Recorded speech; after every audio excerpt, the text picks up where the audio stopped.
Yesterday, the Prime Minister faced significant criticism during a press conference initially intended to address NHS reform. Instead, the discussion shifted to grooming gangs, leading to further scrutiny of his handling of this sensitive issue. Responding to criticism, including remarks from tech billionaire Elon Musk, Labour leader Keir Starmer defended his tenure as Director of Public Prosecutions. However, his comments labeling calls for a national inquiry into grooming gangs as far-right sparked outrage. Starmer argued that honesty and truth in politics were at stake, but his remarks were seen by many as dismissive of public concern over justice for child victims. The Home Secretary responded by proposing harsher sentences for perpetrators of grooming and announcing a new victims and survivors panel to advise ministers. Critics, however, questioned the need for such panels, emphasizing that action, not advice, is necessary to address these crimes. Anger among survivors and campaigners. Charlie Peters, who broke the story last week, noted that survivors and their families were furious at Starmer's comments. Many felt that calling calls for a national inquiry, far-right, trivialized their demands for justice. Survivors and campaigners across the country have called for an aggressive review, arguing that the 2022 independent inquiry into child sexual abuse was insufficient. They believe a broader national inquiry is essential, citing over 50 towns and cities where such crimes have been reported. Adding to Labour's challenges, the influential Labour group Blue Labour, led by Lord Maurice Glasman, broke ranks with the party's stance, also demanding a comprehensive national inquiry. This internal division underscores the growing dissatisfaction within Labour ranks over the party's approach. Criticism of Starmer's leadership commentators, including Fraser Myers, deputy editor of Spiked, criticized Starmer's remarks as outrageous, arguing they compounded the original failures that allowed grooming gangs to go unchecked. Myers highlighted how fear of appearing racist initially hindered authorities from investigating these crimes. Starmer's dismissal of public calls for an inquiry as far-right was seen as further alienating ordinary citizens who demand justice. Myers suggested that Starmer's comments reveal a disconnect from public sentiment, describing his approach as misjudging the mood of the nation. While defending his record as Director of Public Prosecutions and the Safeguarding Minister Jess Phillips, Starmer appeared more focused on protecting his reputation than addressing the pain of survivors, critics said. Government's response. In an emergency statement, the Home Secretary announced 3 key measures: introducing mandatory reporting of child sexual abuse in institutional settings, adding grooming as an aggravating factor for sentencing child sexual offenses, establishing a victims and survivors panel to advise ministers. While these measures are steps forward, Myers argued they fall short of addressing the deeper issues, particularly the reluctance to confront racial sensitivities tied to these cases. Public sentiment and media scrutiny.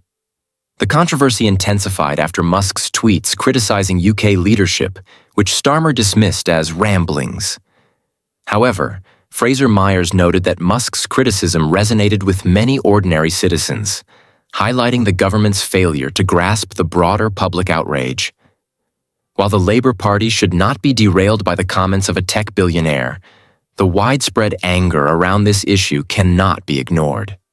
Despite the Home Secretary's proposed reforms, many argue that only a full national inquiry can uncover the extent of these crimes, potential corruption, and systemic failures.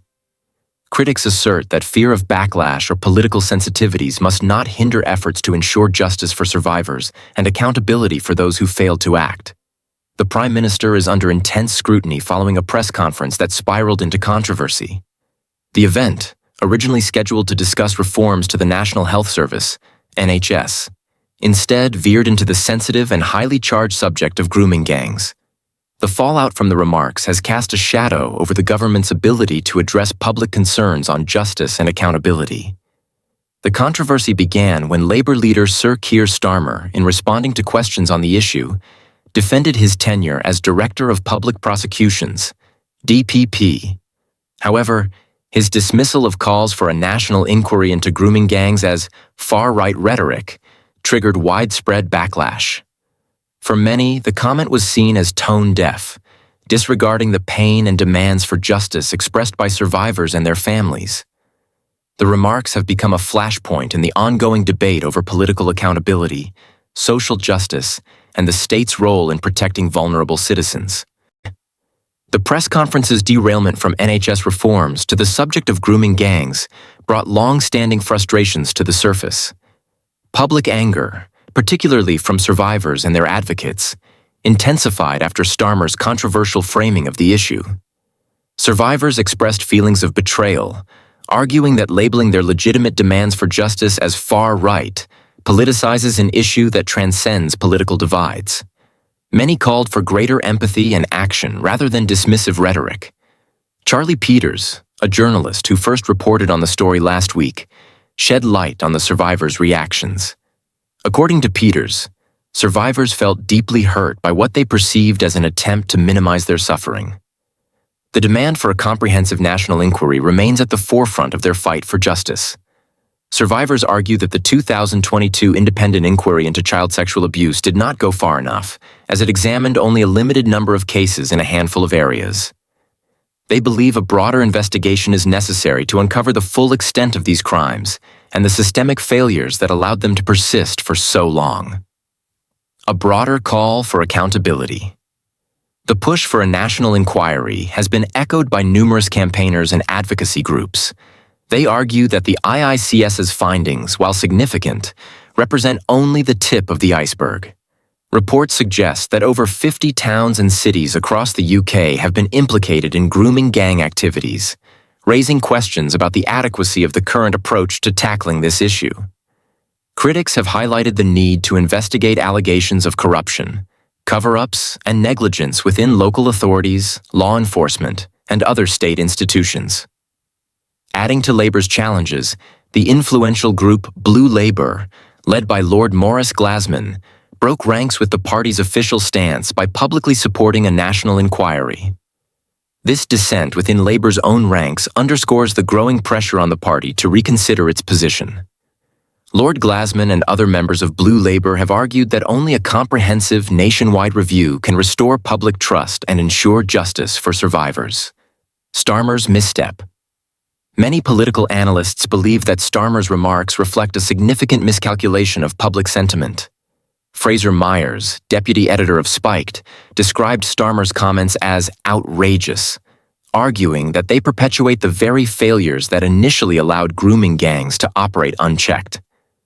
Myers emphasized that one of the primary reasons these crimes went uninvestigated for so long was a fear among authorities of being accused of racism. Starmer's dismissal of public concerns as far-right was seen as a continuation of this reluctance to confront uncomfortable truths. Myers went on to suggest that Starmer's approach demonstrates a worrying disconnect from ordinary citizens. While defending his record as DPP and Safeguarding Minister Jess Phillips, Starmer appeared more focused on preserving his own reputation than addressing the core issue at hand. Critics have noted that his impassioned defense of his leadership stood in stark contrast to his comparatively muted response to the survivors' plight. Government's response: stronger sentencing and new measures. In an attempt to regain control of the narrative, the Home Secretary announced a series of policy measures aimed at addressing the issue. These include introducing mandatory reporting of child sexual abuse in institutional settings, establishing a new victims and survivors panel to advise ministers, adding grooming as an aggravating factor in sentencing for child sexual offenses. Mandatory reporting, in particular, has been a long-standing demand of child protection advocates. This measure would make it a legal requirement for individuals working with children to report any instances of sexual abuse they become aware of.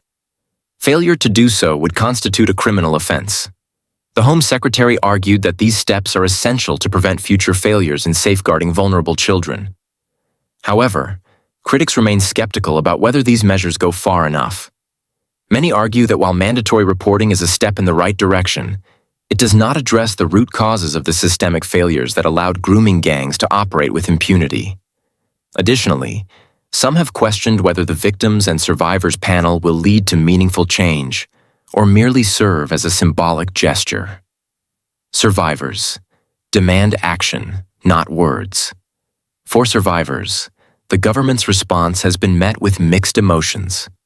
While some welcomed the new measures, others expressed frustration at the lack of a national inquiry.